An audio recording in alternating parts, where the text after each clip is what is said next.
हवाओं में कुछ हलचल है, थोड़े समझदार हो जाइए कि बुझ न जाए बेवक्त कहीं। जलते चिराग इन हवाओं से इल्तजा है बस यहीं। थोड़े होशियार हो जाइए कि हवाओं में कुछ हलचल है, थोड़े समझदार हो जाइए। हरने आई ये बंद हवाएं चैनो सुकून जिंदगी का। सब कुछ छोड़ के पहले खुद के पहरेदार हो जाइए कि हवाओं में कुछ हलचल है, थोड़े समझदार हो जाइए। उड़ने लगी रंगत देखो इन कायनाती फिजाओं की। कैद करके खुद को अब घर में गुलजार हो जाइए कि हवाओं में कुछ हलचल है, थोड़े समझदार हो जाइए। अजब है ये जंग जिंदगी की, जीत न सकते दौड़ के। ठहर के अपने मुकाम पे जीत के दावेदार हो जाइए कि हवाओं में कुछ हलचल है, थोड़े समझदार हो जाइए कि हवाओं में कुछ हलचल है, थोड़े समझदार हो जाइए। चारों तरफ कोरोना कोरोना कोरोना, परेशान हो गए और इसने हद कर दी। अब तो हर कोई बेचैन हो गया है कि कब ये जाएगा। कोरोना वैसे कह रहा है कुछ तो कोरोना काफ़ी कुछ कर लिया, पर अभी भी सावधानी बरतो ना। मास्क हमेशा लगाओ ना, सैनिटाइज हमेशा करो ना, और घर में ही रहो ना, यही तो कह रहा है कोरोना। तो अभी कई प्रकार की लहर चल रही है, तो हमारे लिए यही सबसे अच्छा है कि हम घर में ही रहें और सावधानी बरतें, और जब भी मौका मिलेगा हमारी बारी आएगी वैक्सीन ज़रूर लगाएं। ये मोहतरमा कुछ बता रही हैं, ज़रूर ध्यान से सुनिए और उनकी बातों को अमल में लाइए, क्योंकि स्थिति बड़ी ही विकट है, जटिल है, गंभीर है। गुड मॉर्निंग मेरे परिवार वालों और मेरे फ्रेंड्स।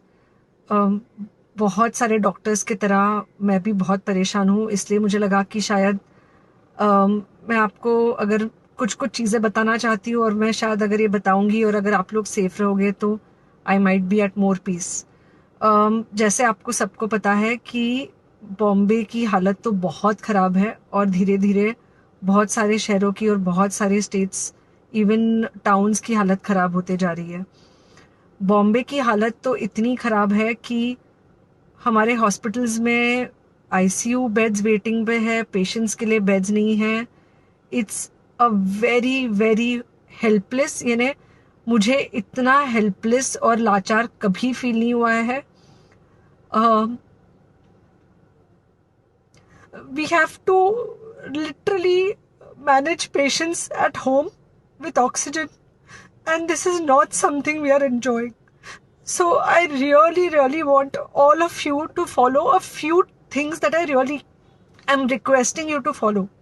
First, आप लोग प्लीज सेफ रहो। अगर आपको लग रहा है कि आपको 1 साल से कोरोना नहीं हुआ है, इसलिए आप कोई सुपर हीरो हो या आपकी इम्यूनिटी बहुत अच्छी है और आपको ऐसे कुछ नहीं होगा, तो आप गलत फहमी में हो। हम यंग लोगों को देख रहे हैं। I mean we have a 35-year-old who's on the ventilator, and we are not able to help people now.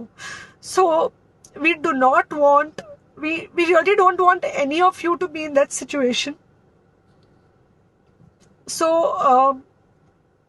sorry, I think ये जो इमोशनल ब्रेकडाउन है हम डॉक्टर्स में अब सबको कोई ना कोई समय हो रहा है, because we have not been so helpless. Okay, so most importantly, please take care of your self. Right now COVID is everywhere around you. Okay, तो अगर आप घर से बाहर निकलो, may be your meeting your friends, may be your meeting your family, it does not matter, you have to be masked. Okay, just because आपको अभी 1 साल से कोरोना नहीं हुआ है या आपको पिछले साल कोरोना होकर जा चुका है, इसका मतलब ये नहीं है कि आपको वापस कोरोना नहीं हो सकता। You can still get Covid. तो please keep yourself very well masked at all times. अगर आप घर से बाहर निकल रहे हो तो घर के बाहर निकलो, मास्क होना चाहिए। मास्क सिर्फ इधर नहीं, मास्क पूरा नाक से पूरा यहाँ तक होना चाहिए। दूसरी बात, अगर आपको कुछ होता है, अगर आपको बुखार आता है या कुछ होता है, पैनिक मत होइए। Do not get unneeded investigations done. Get in touch with me obviously immediately. And most importantly, आपके जो फ्रेंड्स है या कोई भी है, उनको बोलो पैनिक में होकर एडमिट ना हुए हॉस्पिटल में। फिलहाल जो सिचुएशन है वो ऐसी है कि बहुत सारे हॉस्पिटल्स में स्टेबल पेशेंट्स एडमिट हो रहे हैं, और बहुत सारे लोग जिनको एक्चुअली ऑक्सीजन की ज़रूरत है उनके लिए हमारे पास बेड नहीं है। इनफैक्ट हम लोग घर में लोगों को ऑक्सीजन देके मैनेज करने की कोशिश कर रहे हैं, और ये हमने पहले कभी नहीं किया है कि हम इतने सारे लोगों के लिए बेड्स ढूंढ रहे हैं, इतने सारे लोगों को घर में मैनेज करने की कोशिश कर रहे हैं. So please leave beds for people who actually need it, who have pneumonia, who need oxygen, and who will need to be under very close medical care. Third thing, if you have not taken the vaccine, अगर आपने vaccine नहीं ली है किसी भी कारण से, हो सकता है आप ट्रैवल कर रहे हो सकता है आपको वैक्सीन की हिचक हो सकता है आपने कुछ व्हाट्सएप पे फॉरवर्ड पढ़ा हो कि वैक्सीन की वजह से कुछ साइड इफेक्ट्स हो रहे हैं या कुछ हो रहा है. It's untrue. Please take your vaccine. ये हमको डेफिनेट दिख रहा है कि जो लोगों के 2 वैक्सीन के शॉट्स होकर 2 हफ्ते हो चुके हैं, उनमें डेफिनेटली हमको इन्फेक्शन, सीरियस इन्फेक्शंस कम दिख रहे हैं और हॉस्पिटलाइजेशन ना के बराबर है. So the vaccine is definitely helping. Okay, so take care of your self. Do not take COVID-19 lightly.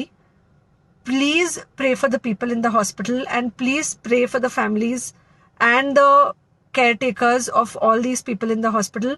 उनको आपके प्रार्थना की बहुत ज़रूरत है, और सबसे ज़्यादा ज़रूरत है कि आप अपना ध्यान रखें.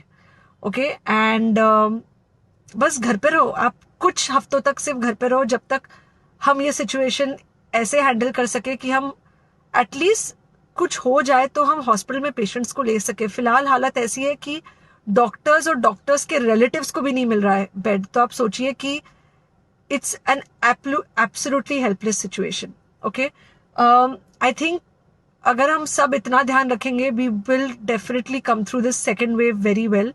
Okay, and then we will have to work on not allowing a third wave. So third wave का हम बाद में सोचेंगे, वो तो नहीं आना चाहिए, पर जो ये सेकेंड वेव है, इससे हमको कोई भी हालत में एकदम सेफली निकलना है. Okay, take care. I really love you. चलते चलते कोरोना से संबंधित ये 4 पंक्तियां भी आप तक शेयर कर रहे हैं, और चाहेंगे कि ये परिस्थितियां जितनी जल्दी हो सके निकल जाएं और ज़िंदगी फिर से दौड़ने लगे पटरी पर, और हम वापस एक दूसरे के साथ मिल कर के वही पुरानी ज़िंदगी वापस जी पाएँ. मिलकर कोरोना को हराना है, घर से हमें कहीं नहीं जाना है, ना हाथ एक दूसरे से मिलाना है, ना हाथ चेहरे पर लाना है, बल्कि अच्छे से हाथ को धोने जाना है, सैनिटाइज करके घर को स्वच्छ बनाना है. बचाव ही इलाज है, वैक्सीन ही इलाज है, यह सबको बतलाना है. सावधानी रहकर, घर में ही रहकर कोरोना को मिटाना है. स्वहित में, देश हित में हमें यह कदम मिटाना है, और मास्क लगाकर कोरोना को दूर भगाना है. मास्क लगाकर कोरोना को दूर भगाना है.